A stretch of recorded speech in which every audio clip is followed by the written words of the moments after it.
This brings us to a spot where we start talking about expectation of reward types.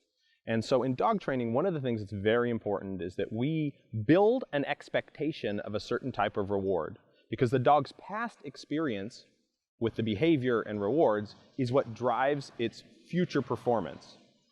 There is a concept in dog training called jackpotting, where people give better rewards, higher value rewards, more intense or longer duration rewards for good behavior. So if you wanted your dog, for instance, to sit more quickly, and the dog sat slowly, you would give it a less valuable reward. And if the dog sat really quickly, you would give it a jackpot or a more valuable reward. And so there are people in the dog training community that think that they can control quality of behavior by the intensity of the reward after the behavior.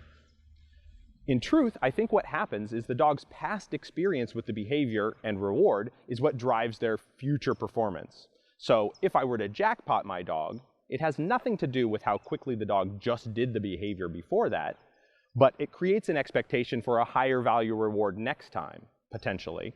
And so the dog is more likely to sit faster. So it wasn't the fact that you gave it a better reward after it did something better, it was the fact that it expected a good reward after that, so it improved performance.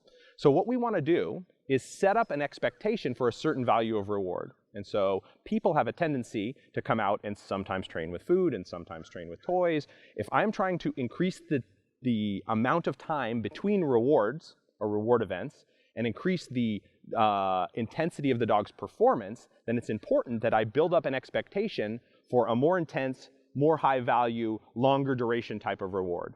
And I do that by giving that reward regardless of the quality of the behavior. Meaning, if my dog sits but sits slowly, I still give it the high value reward. And by having created that expectation, my dog now expects it next time, and so is actually bringing energy to the work and is more likely to sit quickly the next time around. So building that expectation is very important, and people that go back and forth between low value and high value rewards can sometimes hamper their performance, because if the dog comes out and thinks, hey, this is one of those times I get one of those low value rewards, they won't have as much energy and they're not going to put the same energy into their work. Where if they come out and say, hey, I think I'm getting X, my favorite thing in the world, they're much more likely to work hard and longer for that reward.